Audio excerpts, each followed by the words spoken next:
장기이식을 해도 되는가? 이거 고민할 필요 없어. 못하는 걸 뭘 해도 되는가로 고민을 해요.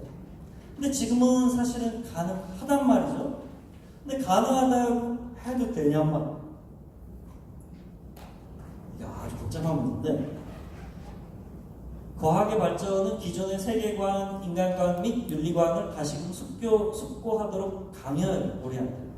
우리는 중세와 달리 기존의 세계관 혹은 과학관이 과학의 진보에 의해 전복되는 것을 더 이상 공포스럽게 바라보지 않아요. 그러니까 갈릴레오와 로마 교황청을 생각해보세요. 지금 생각하면 로마 교황청이 그렇게 할 필요가 없고, 그게 하느님의 은총이라는 식으로 포용했어도 카톨릭이 지금 안 무너졌잖아요, 예를 들어서. 그렇게 할 수도 있었을 텐데, 그게 무너지는 거를 그러니까 과학과 기술의, 그러니까 갈릴레오가 그 과학 법칙도 이노베이션을 했지만 망원경 같은 것도 제작해서 돈도 좀 벌었거든요. 그거는 기술이죠. 그 과학 기술의 진보를 자기 세계관과 자기 가치관의 위협으로 세팅을 한 거예요. 이 로마 교황청의 추이경들. 지금 보면 그 어리석은 사람들의 대표적인, 그 사람들이 악하다는 게 아니라 그 추이경들이 악했다고 저는 생각하지 않거든요. 그 사람들은 되게 상식적이고 훌륭한 사람들이었을 거고, 동시대의 이탈리아 사람들이나 유럽의 평범한 사람들은 갈릴레오보다 추기경 편을 더 많이 들었을 거예요. 왜냐면 그게 더 상식에 합치하니까. 뭐 그런 거 없어도 사실 되고. 그런데 그것이 인간과 윤리의 문제에 이르게 되면 우리는 중세로 또다시 되돌아가요, 제가 볼 때. 우리는 기존의 인간과 윤리관으로 새로운 과학의 진보를 얽매고 단죄해요. 그러니까 기계가 인간을 지배할 수도 있다고 하면, 지배라는 단어를 쓰면 물론 안 좋겠지만, 장기이식이나 인간복제가, 물론 인간복제가 윤리적으로 만들어내는 과정에 문제가 있어요. 특히 그 난자의 제공 같은 문제나 이런 문제에서. 근데 그러니까 줄기세포하고 인간복제하고 같은 기술인데, 그 줄기세포의 그 복제 기술이 인간복제도 가능하게 하지만 암치료도 하게 하거든요. 그래서 20세기 초반기에 과학혁명이 물리학혁명이었다면 20세기 후반기의 혁명은 분자 생물학혁명인데, 이 두 가지가 인공지능 컴퓨터에 의해서 양자 역학과 결합해가지고 지금 매일 당사자가 아니면 절대 열 수 없게 양자 암호 방식 같은 걸 쓰려고 하잖아요. 그게 하나를 정하면 나머지 하나가 바뀌기 때문에 당사자가 아니면 절대 열 수 없는 방식으로 되어 있거든요. 무슨 고문을 한다고 하면 모르겠지만. 그래서 그게 양자식이나 모든 게 지금 다 바뀌고 있거든요. 보통 사람들은 일상생활에서 크게 뭐 핸드폰이 좀 업그레이드 됐네, 자동차가 뭐 자율주행을 하네, 이 정도밖에 생각을 안 하지만 지금 세계가 완전히 뒤집히고 있는 시점이잖아요. 그래서 그때 우리는 기존의 인간관 윤리관으로 새로운 과학의 진보를 얽매고 단죄할 수도 있어요. 근데 제가 볼 때 과학의 진보에 대해 우리가 취해야 될 올바른 태도는 과학의 발전을 무조건 위험시 죄악시하는 게 아니라,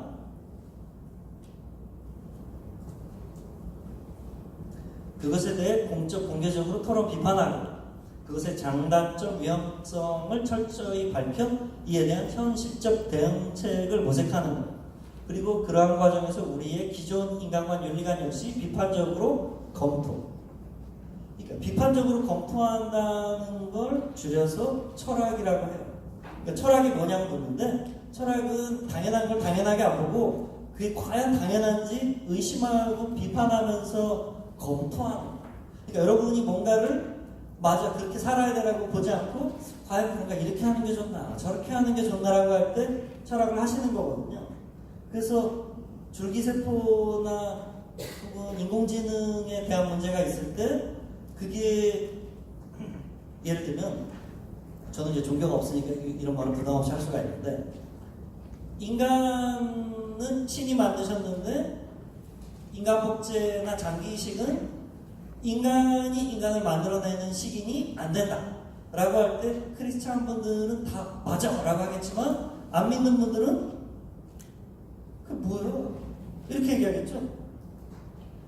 왜냐면 무신론자들이 신이 없으니까 인간 만들어도 돼라고 할 때 크리스찬 분들이 그게 뭐예요? 그렇게 해도 돼? 하잖아. 똑같은 구조잖아. 그러니까 서로가 믿는 신념만 다르지 그 신념을 관찰하는 방식이 똑같잖아요. 지금. 그러니까 나한테 당연한 게 남들한테 당연한 건 참 좋겠지만 사실은 그런 경우가 우리가 거의 없잖아요. 저하고 당연한 게 같은 사람 저는 한 번도 본 적이 없거든요. 그러니까 당연한 게 다르잖아요. 그러니까 다른 건 당연히 다르고 아니 이건 당연한 거 아니야? 이런까지 얘기를 해야 되나? 하는 게 다 다르거든요. 그래서 한국 사회 제가 볼 때 지금 한국 사회의 진짜 근본 문제는 제 개인적 문제는 철학적 문제입니다. 어떻게 하면 꼰대가 되지 않을 수 있는가? 사실 꼰대이기 때문에 어떻게 하면 꼰대는 죽지 않을 수 있을까? 죽기 전에 꼰대가 아닌 상태에서 꼰대라는 건 자기 생각이 맞다는 걸 대전제로 놓고 딴 사람을 지적질을 해가지고 교정을 시켜주려고 하는 사람을 꼰대라고 하잖아요. 근데 여기서 나는 그런 사람 아니야 라고 말할 수 있는 사람은 한국 사회에 정말 흔치 않은 거예요. 그리고 그 사람은 자기는 나는 아니라고 말할 수 있어도 그거는 그 주변 사람들이 더 정확하게 알겠죠. 그러니까 남편이 마마보인지 아닌지 정확하게 아는 사람은 남편이 아니라 부인일 거 아니에요? 그 부인이 당신은 마마보이는 아닌 것 같아 하면 맞겠죠.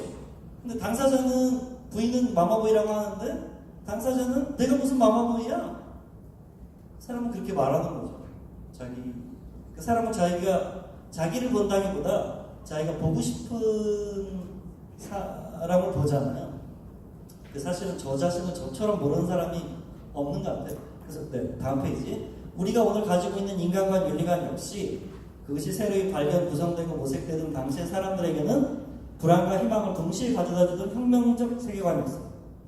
그래서 과학과 기술의 진보란 어떤 의미에서는 우리의 주어진 기존 인간관, 윤리관이 이제 더 이상 지금처럼 무비판적으로 사용할 수 없게 되었음을 알려주는 하나의 시금석이자 축복이에요.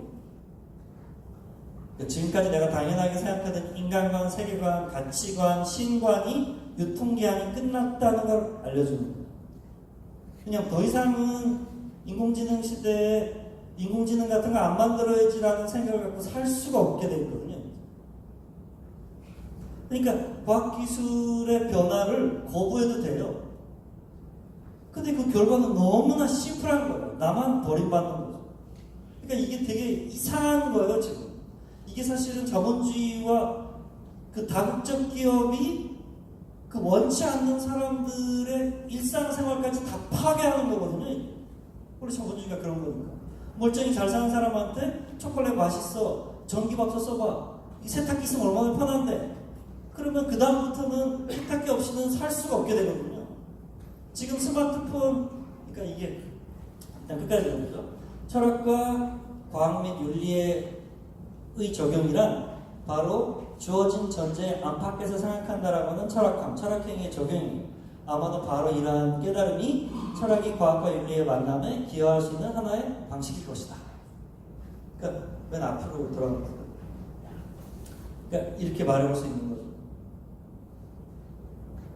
알파고가 인간의 영역을 위협한다고 하는데 인간의 영역을 알파고가 위협하지 않아요. 그러니까 컴퓨터가 계산기가 인간의 영역을 위협해서 주판과 암산왕들이 다 은행이나 회사에서 잘렸겠죠. 그러니까 이게 근본적으로는 18, 19세기 영국에서 일어났던 러다이트 운동. 노동자들이 기계가 생기니까 자기가 회사에서 잘리니까 기계 파괴 운동을 했잖아요. 그래서 우리도 스마트폰 파괴 운동을 할 수 있어요. 줄기세포 금지 운동. 그럼 우리나라는 그냥 망하는 거예요.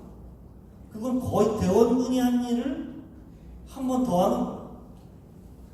지금 세계가 변화하는 속도가 어마무시한데 이게 사실은 좀 협박처럼 돼요. 이게. 근데 이게 신자유주의와 미국 중심주의의 사실 강요라고 볼 수도 있거든요. 근데 이거를 우리가 거부할 능력이 있고 자급자족이 가능하면 사실은 거부해도 되는데 대한민국은 거부할 수가 없게 돼 있는 구조거든요. 그래서 사실은 이거를 뭐 위기를 기회로 삼을 수도 있겠지만 사실은 대한민국 국민들은 되게 힘들어요. 왜냐하면 유럽 같으면 자기네 시장이 있기 때문에 결국은 한국이나 이런 나라한테 따라 먹힐 수밖에 없죠. 왜냐하면 이쪽은 안 하면 안 되니까 버리고 저쪽으로 가는데 그쪽은 자기 시장이 있기 때문에 안 해도 일정 정도 되거든요. 관성의 법칙이 있어서. 그래서 우리나라가 지금 따라잡는 거잖아요. 근데 이 따라잡는 과정에서 이 삶의 속도가 유럽은 살만한데 한국은 개인이 죽어나는 방식으로 돼 있거든요. 그러니까 옛날에는 집안 가문 사회보장제도가 있었잖아요. 내가 우리 아버지를 보시면 내 자식이 나를 보시게 돼 있었잖아요. 지난 수백 년 동안 그렇게 살았잖아요. 근데 유럽은 그게 깨지면서 사회보장제도가 가족을, 가문을 국가가 대신해 주잖아요. 복지로. 근데 우리나라는 복지는 덜 됐는데 가문 복지는 깨졌어요. 그러니까 이 중간에 낀 세대가 자신은 부모님한테 바쳤는데 자식한테 못 받게 돼 있어요. 그렇잖아요. 그래서 이 자식들이 조금 더 배려를 해야 된다고 생각해요. 왜냐하면 저 세대만 해도 자식들한테 뭘 기대하거나 하는 친구들이 단 한 명도 없어. 내 거 갖고 그 나머지 한도 내에서 내 자식하고 살 만큼의 경제력이 되는데 우리 자식들은 취직이 안 되잖아요. 일단. 지금 젊은 세대가 1940년대, 50년대에 이르러 처음으로 자식이 부모보다 경제력이 없는 세대죠. 그러니까 이 한국 사회는 정말 유럽 사회가 200~300년에 걸려서 그 변화한 거를 이게 지금 인공지능까지 막 들어와가지고 막 바뀌고 있기 때문에 이게 한 사람의 일생 70~80년 동안에 이걸 다 보는 거예요, 지금 우리는. 인류 역사 100만 년에 한 번 일어나는 변화를 이 핸드폰 없다가 폴더폰 쓰다가 스마트폰 됐다가 나 살았을 때 로봇가 있거든요. 지금 이 LH공사 이 안에 그 시스템이 전부 이걸로 돼 있지. 이 사람 이걸로, 물론 판단은 지금 이걸로 하지만 실제 일은 다 이게 하게 돼 있거든요. 근데 그것도 얼마 안 남았어요. 사람이 그 관리자 역할을 판단을 하는 거고. 되게 놀라운 시대가 오는데 제 강의 자체는 13분 남았네요. 그리고 그 쉬지 않고 질문을 한 20~30분 받아보려고 하는데 이제 그 2부로 넘어가서 1부의 정리는 이거죠. 과학기술, 갈릴레오를 생각해보라고. 과학기술의 진보를 지금 세계관의 위협으로 보고 세상의 변화를 내 기존 시스템의 위협으로 세팅하는 우를 범해서는 안 됩니다. 그러니까 과학기술의 진보는 내가 당연하게 믿던 인간관, 가치관, 세계관, 도덕을 재검토하지 않을 수 없게 강요를 하고 있습니다. 옛날엔 불가능했기 때문에 그런 고민을 할 필요도 없었는데 이제 가능한데 해도 되냐의 문제가 되기 때문에 인간이란 뭐고 해도 되는 기준은 뭐고 그건 누가 정하고 이런 복잡한 문제가 생기거든요. 그래서 저는 그 비트코인하고 블록체인하고 구분해야 되는데 비트코인도 지금 다시 그 암호자산이라는 이름으로 일본 같은 경우에는 이제 합법화해서 자산으로 정당한 합법적 자산으로 인정하면서 그 대세를 인정하는 거죠. 그러니까 그 비트코인은 사실은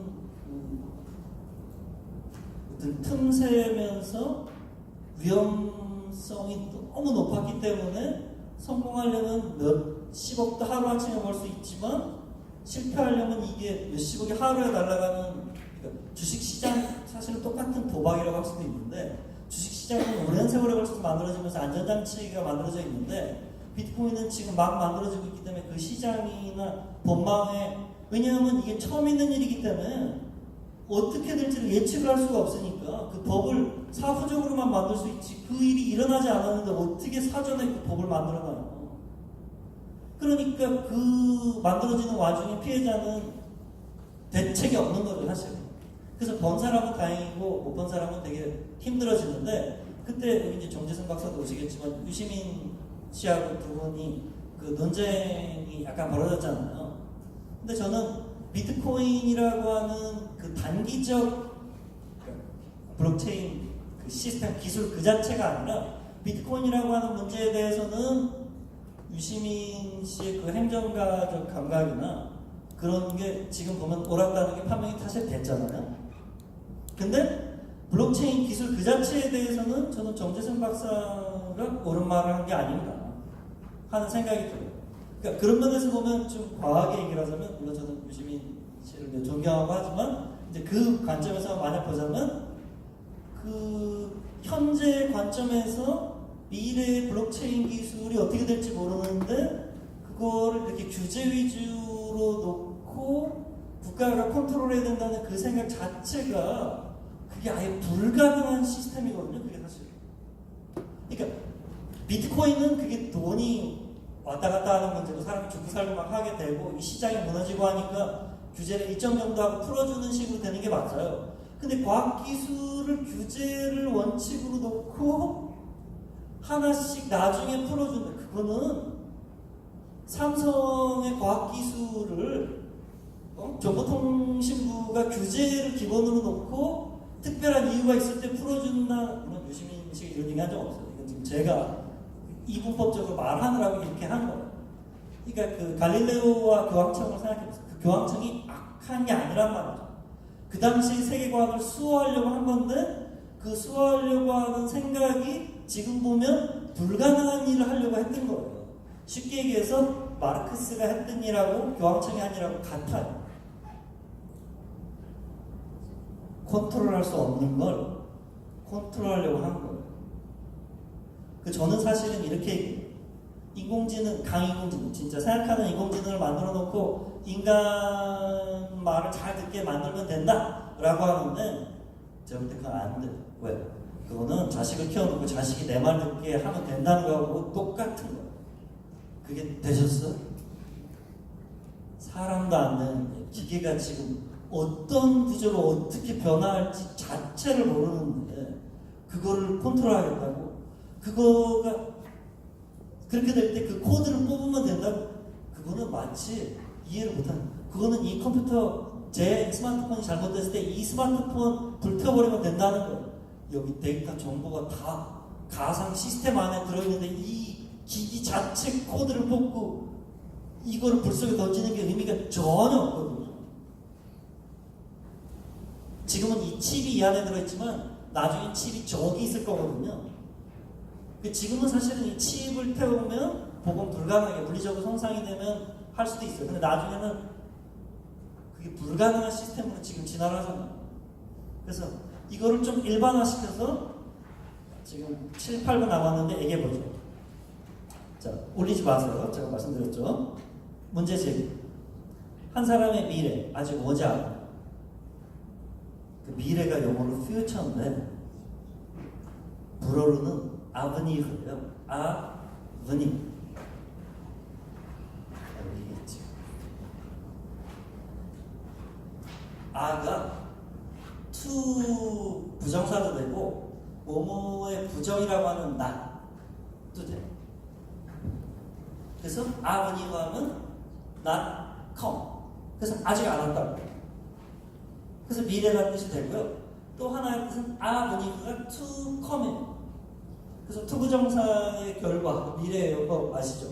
그래서 일어날 일이라는 거죠. 그래서 올 거라는 거예요. 그러니까 아직 안 왔다는 말하고 올 거라는 말하고 같은 말이죠. 그러니까 아직 안 일어났다는 말하고 일어날 거라는 말하고 같은 말이잖아요. 근데 그게 어떻게 일어날지를 모르는 거죠. 제가 만든 철학적 자문 중에 제가 이게 마음에 드는데 제 수업을 들으신 분들이 제일 마음에 든다고 꼽아주셨어요.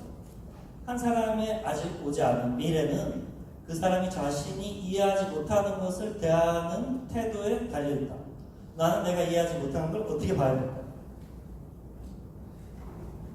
그러니까 제가 1년에 어떤 다른 사람이 되겠죠. 또 좋아질 수도 있고 나빠질 수도 있고 이면은 이렇고 저렇게 되겠죠. 근데 그게 제 미래잖아요. 미래다. 미래에 내가 어떻게 되는가는 내가 이해하지 못하는 거를 대하는 지금 나의 태도에 달려있어요. 그러니까 인간이 이해하지 못하는 게 항상 있죠. 인간은 유한한 존재니까 내가 아는 게 있지만 내가 모르는 게 있잖아요.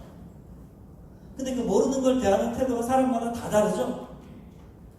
그 내가 모르는 거를 모른다는 식으로 내 거짓말 부릴 수도 있고, 내가 모르는 건 틀렸다고 말할 수도 있고, 내가 모르는 거에 무관심할 수도 있고, 내가 모르는 거를 존중하고 들어보려고 할 수도 있고.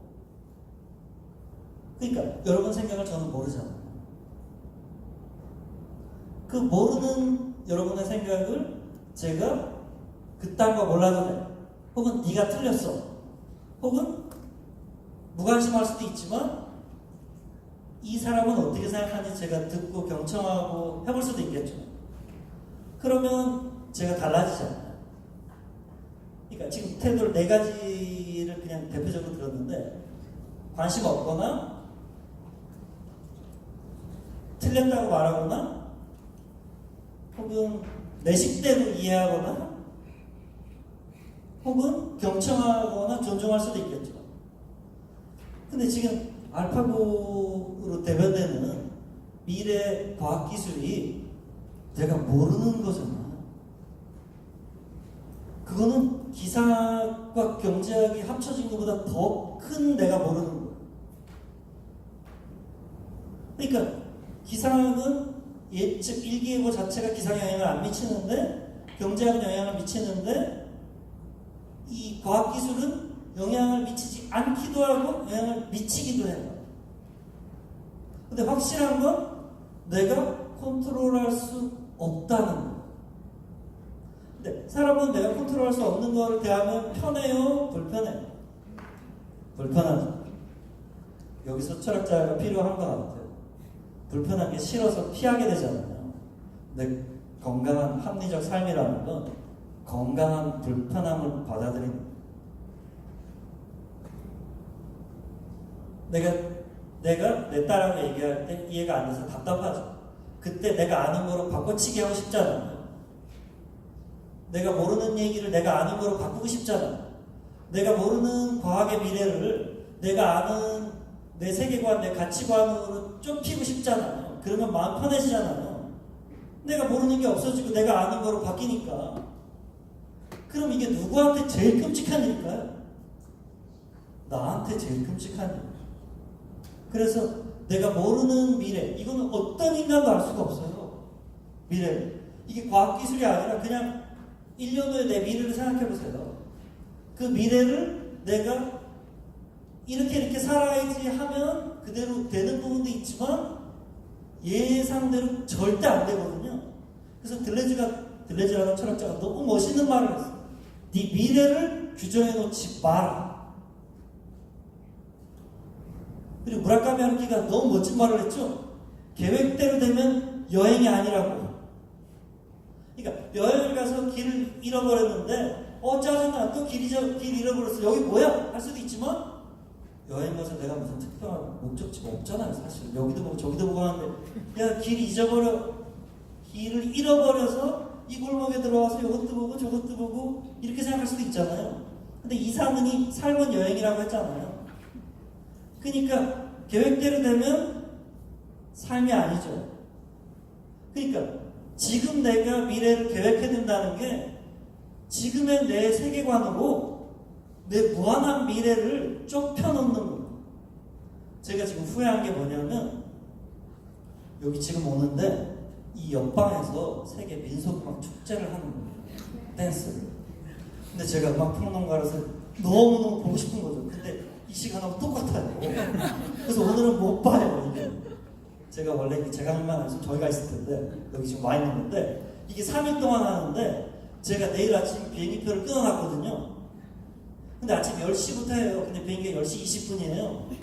그래서 제가 바꾸려고 들어가 봤더니 환불하면 벌금은 2만 원인가 내게 돼 있더라고요. 여행 다녀보신 분들은 다 알죠. 그러니까 계획을 너무 안 세워도 가서 고생하지만 계획을 너무 타이트하게 세워놓으면 내 몸이 피곤해서 혹은 이 도시가 아름다워서 하고 더 자고 싶은데 기차표 끊어놔서 다음 호텔 예약해놔서 가야 되는 거예요. 제가 지금 비행기표 때문에 가야 되잖아요. 그러니까 이걸 느슨하게 해야 되는데 이게 사실은 불교에서도 비슷한 얘기를 하지만 레비나스라고 하는 프랑스 철학자가 이렇게 말해요. 준비가 안 돼 있을 준비가 돼 있어야 됩니다. 그러니까 준비를 너무 안 하면 안 되지만 준비를 너무 타이트하게 해놓으면 과거의 시점으로 미래를 정해놓는 거잖아요. 이게 뭐예요? 성장을 방해하는 거잖아요. 교황청의 추기경들이 나쁜 사람들이 아니란 말이에요. 과거의 세계관으로 미래에 일어날 줄 상상도 못했던 일이 일어날 때 자기 과거의 세계관을 버려야 되는데 지금 일어난 미래의 과학을 심판했잖아요. 이런 일을 하면 안 된다. 그래서 미래를 대한다는 건 이런 거죠. 제가 15살 때 인생 이렇게 살아야지. 대학교 가고 뭐 하고 취직해가지고 이렇게 하고 이렇게 해서 이렇게 결혼하고 이런 사람하고 이런 데서 이렇게 살아야지 하고 평생 되지도 않겠지만 될 리가 없지만 됐다고 했을 때도 사실은 최악이에요. 왜? 지금 이 사람이 15살 때 생각한 것 같고 70까지 성실하게 살았다고 해보세요. 그 사람은 성실한 사람인 줄은 모르겠는데 성장은 전혀 못한 사람. 15살 때 연애관에는 여자는 이래야지, 결혼은 이래야지, 여자가 다소곳해야지 말이에요. 여자가 이해심이 이런 게 들어있을 거거든요. 근데 25살이 되면 왜 난 여자, 왜 남자, 왜 그렇게 인간을 규정해놨을까? 그러니까 이런 거죠. 대학생활 실패하는 법 가르쳐드릴까요? 여기 마침 학생들이 있습니다. 대학생활 확실하게 실패하는 가능성을 높이는 확률은 뭘 하면 되냐면요. 대학 가기 전에 대학교를 다른 드라마나 소설이나 영화를 많이 보세요. 그럼 대학생활 가서 그게 전혀 다르기 때문에 완전 실망하고. 그러니까 응팔이나 응사 같은 걸 많이 보세요. 그러면 대학 들어가자마자 애인이 생기는 줄 알고 대학교 앞에 하숙집은 그렇게 따뜻한, 실제 그럴 수도 있어요. 근데 그렇게 따뜻하고 그 하숙집 친구들은 그렇게 그 선수를 아껴줄 그럴 수도 있어요. 제가 지금 나쁜 얘기를 하는 건데.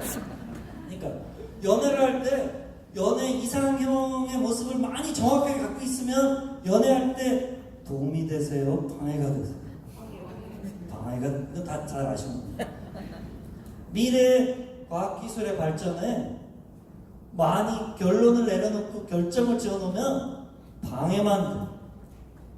이게 무슨 전 종교가 없지만 불교에서 새 깨끗한 물을 마시려면 지금 더러운 물이 담겨있는 네 그릇을 비우라고 한 게 그게 준비가 안 돼 있을 준비. 그러니까 여행 가서 길을 잃어버리는 것 자체가 여행의 일부라고 하는 그 생각이라고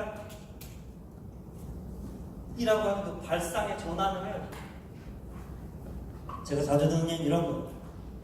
제가 신발, 제 세계관이 15살 때 제가 발 사이즈가 지금 270이에요. 240이라고 해보세요. 240의 신발 사이즈를 신었고 그때 그게 너무 편했어요. 근데 제 생각의 크기, 가치관도 사이즈가 240이었겠죠. 근데 18살, 25살, 35살 이렇게 되면 15살 때 나를 성장시키고 너무 편하게 했던 240의 신발과 가치관이 28살 때 나의 성장을 방해해. 그리고 그 신발이 발을 깨물어서 아파요. 그러면 그 신발을 250이나 60으로 70으로 바꿔 신어야 되는데 무슨 소리야? 신발이라는 건 240이래야 되는 거예요. 발이 아프면 안 되지. 정신 차려. 이런 짓을 하면 안 된다. 자, 이게 제가 생각할 때 미래를 어떻게 보아할까의 결론 같은 거거든요. 아직 다 못했는데 5분만 더 주세요. 이런 거죠. 자, 공부를 할 때의 위험성과 일반론으로 돌아갔어요. 공부를 하지 않을 때의 위험성이 있는데 공부를 하지 않을 때의 위험성은 공자가 논어에 잘 얘기해놨어요. 고집만 세지. 내가 뭘 모르는지 모르기 때문에 확신 구조가 세팅돼서 확증 편향이 돼서 딴 사람 얘기를 듣질 않아. 니체가 참 멋진 얘기를 했죠. 진실과 진리의 적은 의심이 아니라 확신이다. 확신을 하고 있는 사람은 남 얘기를 듣지를 않고 배우질 않아요. 지금 자기 세계관이 확실하게 있고 확신 구조가 있는 분은 이 얘기를 들으면 남이 한 얘기를 자기가 원래 아는 확신 구조 속에 집어넣어요. 그래서 이 얘기 중에 이해 못하는 건 다 갖다 버리고 자기가 원래 아는 자기 세계로 좁혀요. 그래서 이 사람은 남의 거를 자기 걸로 바꾸는 걸 공부라고 하고 오늘 좋은 강연 들었다고 하는데 제 얘기는 빠지고 제 얘기를 듣고 자신이 받은 인상을 제 얘기로 기억하고 가요. 이건 끔찍한 일이에요. 왜냐하면 남하고 대화할 때 남이 없어지고 남에게서 받은 내 인상을 남이 한 얘기라고 기억하고 집에 가는 거거든요. 근데 그게 당사자한테 의식이 안 돼. 왜냐하면 한 번도 그러니까 내가 무시당했다고 느꼈으니까 당신은 날 무시했잖아. 이 구조로 돼 있는 거죠. 그러니까 내가 무시당했다고 느꼈을 때 실제 상대가 나를 무시한 적이 있지만 내가 무시당했다고 느꼈다고 상대가 꼭 나를 무시한 거예요. 내가 너무 센서티브해서 그럴 수도 있고 이 사람이 외국인이라서 뭘 몰라서 그럴 수도 있고 뭔가 오해가 생겨서 그럴 수도 있는데 내가 무시당했다고 느꼈으면 넌 날 무시한 거지. 무시하려고 했던 거지 구조로 돼 있는데 이거는 지금 자기가 받은 인상하고 상대의 의도하고 구분이 안 되는 거거든요. 이거 너무 끔찍한 일이에요. 근데 공부를 하지 않을 때는 책을 안 보고 생각만 하면 고집만 세지더라. 이 공자가 너무 멋지게 얘기했고요. 공부할 때의 위험성은 이런 건 것 같아요. 좀 전에 이게 다 말씀드린 건데 모든 걸 다 내 식으로 정리를 하는 거예요. 저는 이제 공부한 사람인데 아무리 어려운 책을 읽어도 논문을 써야 되니까 제 식대로 막 정리를 하는 거예요. 그래서 저는 그게 공부인 줄 알았어요. 그랬더니 그게 공부가 아니에요. 왜? 공부는 내가 모르는 걸 배우는 걸 공부라고 부르는 거잖아요. 근데 내가 모르는 걸 내가 아는 거로 바꾸는 건 공부일까요? 그러니까 우리 딸이 한 얘기를 내가 원래 딸에 대해서 갖고 있던 딸이 딸은 이 생각을 할 거라는 거로 바꾸는 걸 딸 얘기를 경청한다고 말할 수가 있을까요? 그러니까 딸이 얘기를 했는데 딸 생각 자체가 어제 다르고 오늘 다를 텐데 난 한 달 전에 생각을 갖고 딸이 뭐라고 얘기할 때 아빠가 그래서 네 얘기 뭐 이런 거 아니야. 뭐 똑같은 얘기 계속하고 그래. 할 때 우리 딸이 이렇게 얘기하겠죠. 그러니까 내가 아빠가 얘기를 안 하는 거야. 내가 그런 얘기를 언제 했어? 아빠가 한 얘기지. 그럼 전 또 얘기하겠죠. 네가 그 얘기를 하잖아. 내가 그런 얘기를 언제 했어? 그건 아빠가 좀 한 얘기지. 자, 이게 되게 비슷한 구조로 되어 있잖아요. 그래서 공부를 할 때의 위험성은 모든 것을 내 식으로 정리하면서 내 에고만 확장되면서